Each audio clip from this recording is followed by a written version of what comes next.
Well, I was out doing laundry. I decided to hop on my bike and take a look at this antique shop, which is pretty close to the place I do my laundry, and I saw this. This is actually buried under a pile of, like, chains and stuff. But I pulled it out, and I'm like, well, that's kind of cool. It's a waffle maker. Don't really know how old it is, but the price was $26. I'm like, I don't think so. So I offered the owner $10, and she took it. So I have my waffle iron. I've never owned a waffle iron before, new or old. I actually kind of wanted one because I like waffles, and I don't really like Eggos. So this is what I picked up, and it's made by the Samson company. It's pretty lightweight.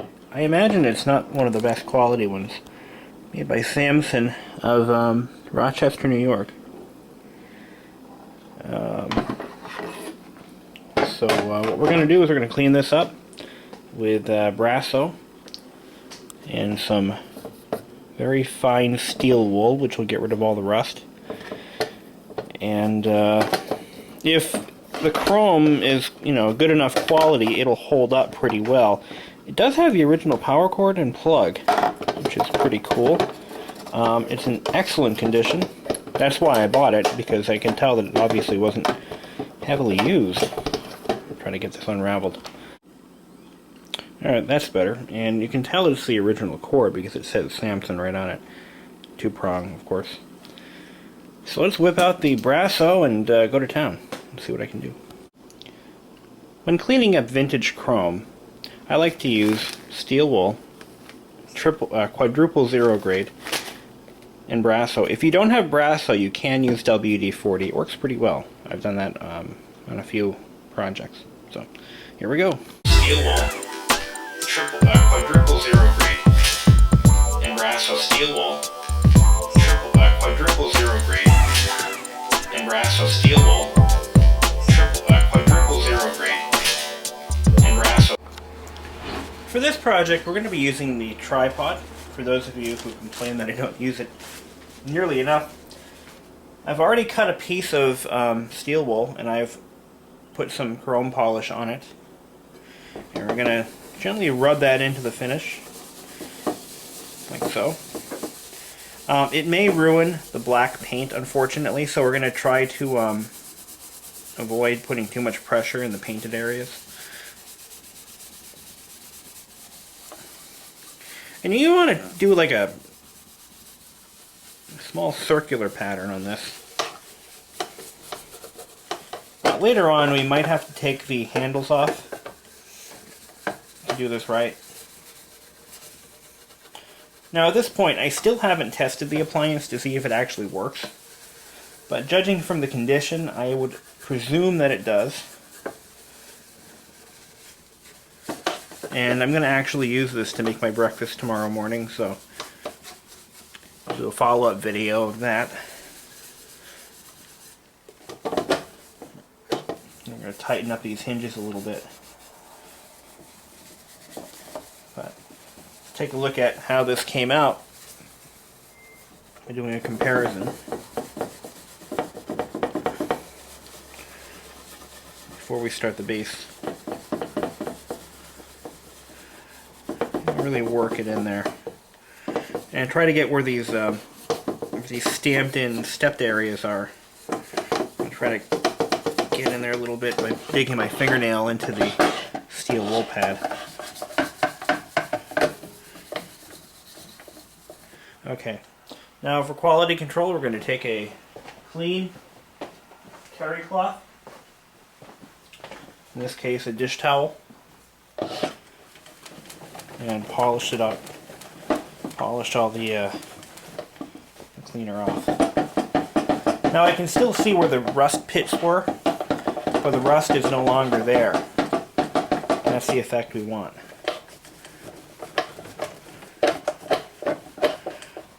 Okay.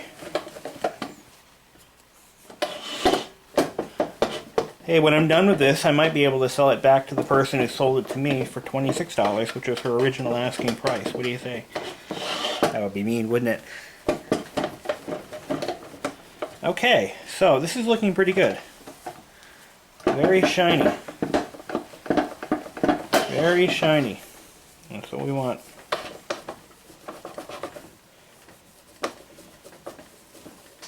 And like I said, and I was right, you know, these old chrome surfaces could really stand up to some abuse and they won't scratch.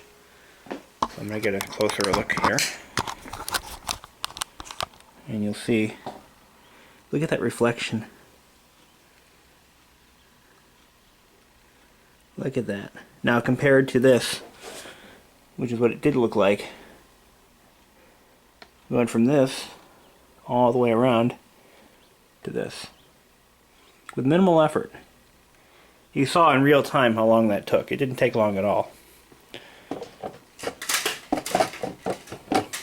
So now all we got to do, I got to buy some cooking spray. We're going to go ahead and test to see if this thing actually works. Tomorrow morning I'm having waffles. Okay, so we've got the waffle iron turned on and you can clearly see it's heating up. Now, Retro Chad, if you haven't checked out his channel, I would suggest you do so. He does a lot with vintage appliances and such. But if you look inside that little window right there, instead of having an LED or an incandescent light, they actually used the element itself to show whether the unit is on or off, which is pretty cool. So you can clearly see it glowing, and we have our I'll tilt the camera down. I can smell that too. We have our cook setting down here, dark, medium, light. I'm going to go ahead and set it to dark. All that does is it kicks the element off. Wow, that thing has not been used in a very long time. I can smell it burning off right now, and it is intense. You can't appreciate what I'm smelling right now with this video, but it is something else. Oh my god, that thing hasn't been used in ages, if it was ever used at all. But I'm going to go ahead and open this up. You can hear it burning. Now this should have two elements, one in the upper and lower section. Obviously we know the top section works.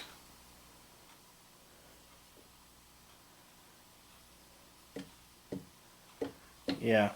It would seem that the lower section works too. It's not that hot right now, but maybe not. Maybe it only has one element.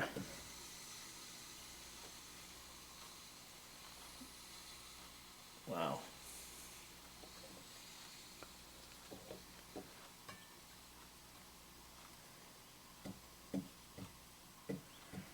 Yeah, they're both working. This is getting hot.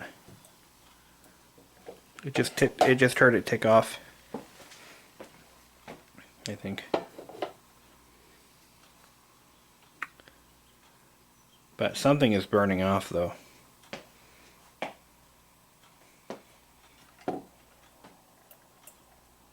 Okay, so this works. I kind of feel it ticking off and off. Let that burn off for a little bit. But it has all 4 feet, which is one of the reasons I bought it, so it's complete. Don't have to worry about missing parts. And for the top where the paint's missing, I'm going to get a can of a little bottle of automotive touch-up paint, flat black, and I'm going to try to touch that up a little bit. What I may end up doing is masking all this off and just quickly give it a coat of black paint. But she's a runner, as I can tell by the odor. Well, I doubt you guys can actually see this, but there was smoke pouring out of it just a second ago. It looks like there was water inside of it. It had seen some rain. There was a little bit of moisture forming right on this hinge here. So it had seen water at some point. Maybe somebody put it in the sink 20 years ago. Because of that, I'm going to probably pull it apart. I'm going to take the bottom cover off and see what's going on in there. Make sure there's nothing that I need to worry about. But it had seen moisture at some point in its life. And that's why I'm seeing little droplets of water forming in the bottom. When you wash these, you're not supposed to immerse them in water. But some people did, because they didn't really know any better. So that would explain a few things. But I'm going to keep letting it, you know, warm up and everything. Because when I do use it tomorrow, I don't want, you know, toxins in my waffles. I get enough of those in Eggo waffles. I don't need them in my own homemade ones, you know. Okay, so we've removed the lower cover. It's held in by a single nut, which bolts into that post right there. And I did finish polishing the base. And I'll show you how that came out in a minute. So I've cleaned the inside rim of this old 1935 waffle maker. Came out pretty nice, actually. I'm impressed. But I'd like to do a little bit of a public service announcement for those of you not familiar with older appliances. The wiring in this particular waffle maker is made from a substance that is probably one of the best natural substances in the world. It is fireproof. It is, it doesn't decay. It doesn't rot. And it's made from stone. So it could pretty much last forever. The substance I'm referring to is asbestos. Yes, this wiring, all of it, is insulated in an asbestos mix. Probably contains fibers, other materials. It was a wonderful thing because it doesn't burn. It's great for resistance heat appliances like toaster ovens, toasters, griddles, stoves. I mean, everything. They used it for everything back in those days. Unfortunately, when it starts to fall apart because the binding agents are failing or somebody disturbs it, the fibers waft into the air and you breathe them in and they puncture those tiny little sacs in your lungs and cause asbestosis or mesothelioma. Before you panic and run to the police and say, oh my god, my appliances are full of asbestos, what do I do? There's some very simple guidelines that you can follow when working on vintage appliances like this, toaster ovens, etc. If the wiring does not need to be disturbed for any reason, in other words, like in this case, there's nothing wrong with the wiring, I'm not tearing it apart, I don't need to worry about any of the electrical systems in this little waffle iron, the best thing for me to do is nothing at all. Leave it the hell alone. Don't panic, don't rip it out. However, if for any reason the wiring or the insulation is damaged and needs to be replaced or disconnected for any reason, at that point, you're going to want to replace all of it. And you're going to want to soak it in soapy water first. Just get a little squirt bottle and just soak the hell out of it until it's fully saturated. What that will do is it'll prevent the fibers from flaking away and becoming airborne. Then dispose of the wiring in a clear plastic bag or some kind of a sealed container and bring it to your local recycling center and find out what their requirements are for getting rid of it, or just call your local county and find out what the rules and regulations are and how to properly dispose of asbestos in accordance to local guidelines, because doing so illegally can net you some hefty fines and can injure the health of others. Don't take that chance. I have worked on several appliances that had asbestos, and in all cases it was not friable and it didn't pose a health hazard to anyone. In this case, I'm going to say pretty much the same thing except for one thing. This right here, I'm going to be very gentle here. This is an asbestos insulator made from woven asbestos cloth. It is very, and always has been, frayed on both ends. It is hazardous if it starts to fall apart and becomes airborne. However, I'm going to do nothing about it because when the cover's on, it doesn't really hurt anybody. It's not getting airborne. There's nothing. There's no air moving inside. I'm just going to leave it alone. But don't panic. Ultimately, just follow the safe guidelines. In my 1918 GE fan, there was an asbestos switch plate. All the components mounted to this plate.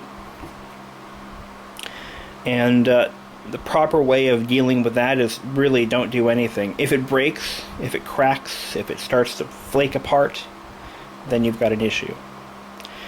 But if it's not hurting anybody, the best thing you can do is put the cover back on and shut the hell up. In so many words. In other words, don't do anything about it. Just leave it alone.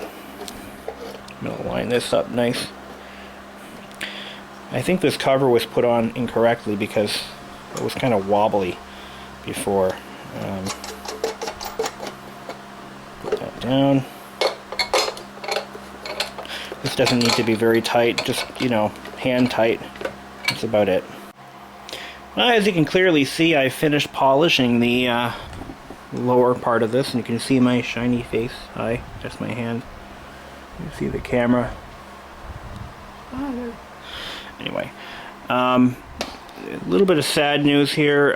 It looks like somebody... Actually, I'm showing up upside down. I noticed. See, look. Yeah. That's because of the effect of this particular surface. It's kind of concaved. And because of that, I'm showing up completely upside down. Neat. Back on track. The chrome surface, especially near the switch, is especially worn out. A lot of scratches. I can see a little bit of copper showing through. And the sad part is somebody at some point used either a high grade or a low grade steel wool or a scouring pad to try to polish the chrome. And what that does is that will dig into it and that will scratch it. And you can see it's pretty bad here. And where the chrome is worn thin, it started to rust. That's pretty sad, but at least the top looks good. You know, that's all that matters. And on the whole, it's a very nice looking appliance. See a lot of water in here. That's from me washing it underneath. I'm going to turn it back on again and let it heat up and smoke out all that moisture and liquid that I stuffed in there. But anyway, so there we go.